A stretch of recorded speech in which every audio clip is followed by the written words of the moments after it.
خوبصورت اور سنہری بیانات کے لیے ایم اسد اللہ کے یوٹیوب چینل سنہری بیان آفیشیل کو سبسکرائب کریں۔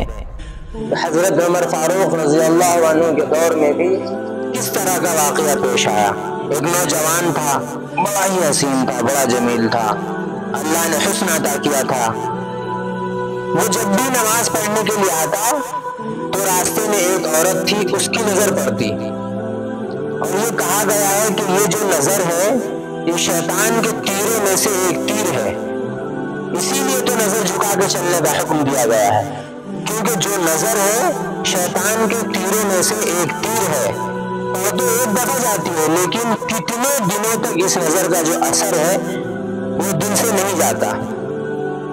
اپنی نظریں بڑی سنبھال کر رکھو میرے دوستوں۔ نوجوان کی نظر تو پاک تھی، لیکن راستے میں ایک عورت تھی، اس کی پاک نہیں تھی۔ اس نے آتے جاتے اس کو دیکھنا شروع کر دیا۔ شیطان نے بھی اپنا کام شروع کر دیا تھا۔ اس نے ایک دن کیا کہا، اس نے اپنی خادمہ سے اپنی خواہش کا اظہار کیا، میرا دل کرتا ہے اس نوجوان سے تنہائی میں ملے، لیکن ملے تو ملے کس طرح؟ وہ جو خادمہ تھی وہ ذرا پکی عمر کی تھی، اس نے کہا یہ تو کوئی مشکل کام نہیں ہے، آج ہی رات کو بات بنا دیتی ہوں۔ وہ جب نوجوان عشاء کی نماز پڑھ کے مسجد سے نکلا تو وہ خادمہ راستے میں کھڑی ہو گئی، اس کو روک لیا، اس کو 2-3 احادیث سنائی، 2-3 آیت مبارکہ سنائی، کسی کے کام آنے کے حوالے سے۔ ہمارے گھر میں کوئی مرد نہیں ہے، کچھ وزنی سامان اٹھانا ہے، اگر آپ اٹھا دو گے تو بڑی نوازش ہوگی، اللہ راضی ہوگا، آپ کا رسول راضی ہوگا۔ تو نوجوان نے کہا کوئی مسئلہ نہیں، چلیے۔ تو وہ جو عورت تھی اپنے گھر لے گئی اور پچھلے کمرے میں لے گئی۔ وہ جیسے کمرے میں داخل ہوئے، عورت پہلے موجود تھی، اس نے اندر سے دروازہ بند کر لی اور اس کے سامنے اپنی خواہش کا اظہار کیا، لیکن وہ نوجوان ہماری طرح کا نوجوان نہیں تھا، وہ قرآن والا نوجوان تھا، ایمان والا نوجوان تھا، اس کا تعلق قرآن سے مضبوط تھا۔ اس کو یہی آیت یاد آئی، وَلِمَنْ خَافَ مَقَامَ رَبِّهِ جَنَّتَانِ، جو اپنے رب کے سامنے کھڑے ہونے سے ڈر گیا اس کے لیے 2 جنتیں۔ موقع بھی تھا، طاقت بھی تھی، عمر بھی تھی، خواہش بھی تھی، پھر بھی ڈر گیا۔ نہیں، میرا اللہ دیکھ رہا ہے، میں کل اپنے اللہ کے سامنے کون سا منہ لے کے جاؤں گا، کس طرح اللہ اور رسول کی بارگاہ میں کل جاؤں گا۔ سارا کچھ کر سکتا تھا، کوئی تیسرا نہ تھا، موقع بھی تھا، لیکن کیا نہیں، اللہ دیکھ رہا ہے۔ وہ ایسا خوف طاری ہوا نوجوان کو، ایسا خوف الہی طاری ہوا، وہ غش کھا کر گر گیا۔ عورت ڈر گئی، آگے بڑھ کے کسی نے 2 لفظ نہیں دیکھی کہ شہید ہو گئے یا پھر زندہ ہے، انہوں نے سمجھا کہ شاید مر گئے۔ اس نے دروازہ کھٹکھٹایا، باہر سے اس کی خادمہ نے دروازہ کھولا، اس نے کہا یہ تو مر گیا۔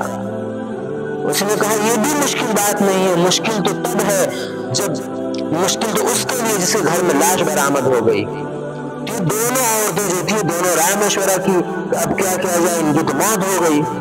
تو دونوں نے رائے مشورہ کر کے طے کیا کہ تم ٹانگیں پکڑو، میں ہاتھ پکڑتی ہوں۔ انہوں نے تھوڑا سا محنت مشقت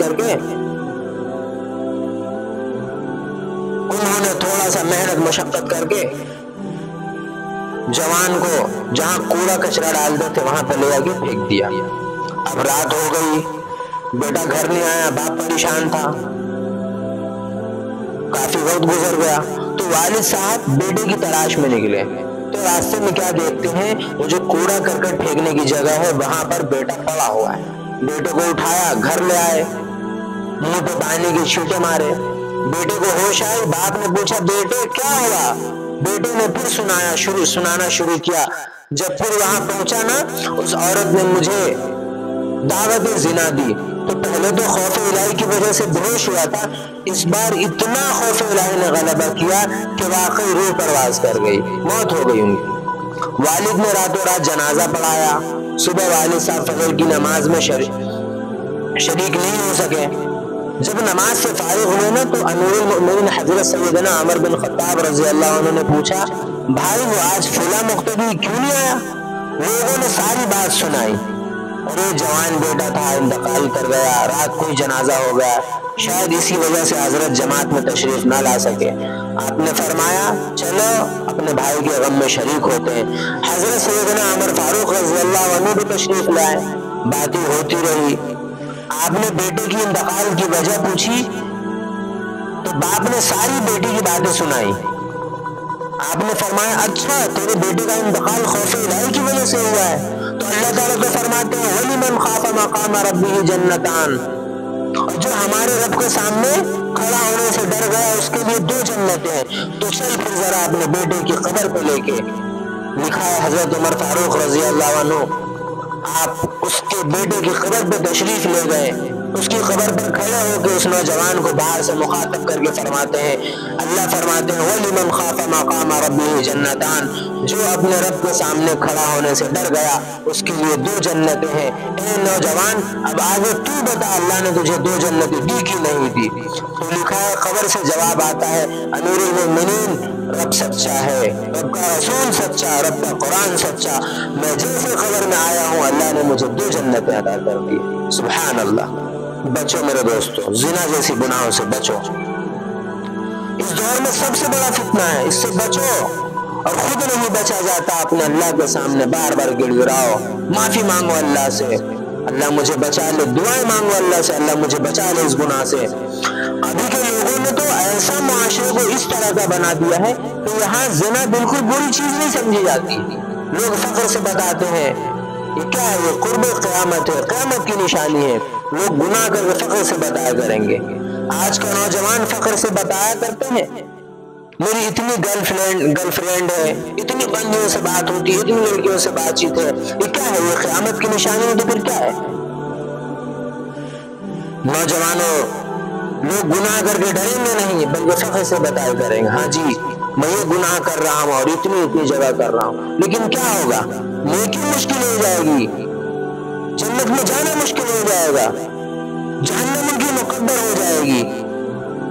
بہت سارے آپشن ہیں، زنا کا جس کو خوف ہو دوسری نکاح کر لے، سنت ہے، قرآن میں اللہ خود فرما رہا ہے ما طاب لکم من النساء مثنی وثلاث ورباع، پہلے کی تو اللہ نے بات ہی نہیں کی، بات ہی دوسرے سے شروع ہو رہی ہے، من النساء مثنی وثلاث ورباع، پہلے کی بات ہی نہیں ہے، بات ہی دوسرے سے شروع ہو رہی ہے۔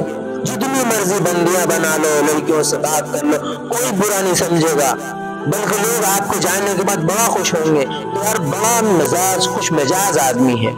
لیکن آپ دوسرے نکاح کر لیں اسی وقت آپ لوگوں کے دلوں میں ان کے لیے 2 نمبر جگہ ہو جائیں گے۔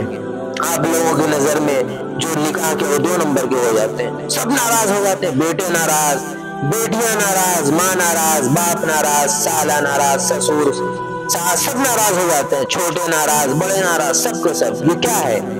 یہ قیامت کی نشانیاں نہیں تو کیا ہے؟ یہ قرب قیامت ہے۔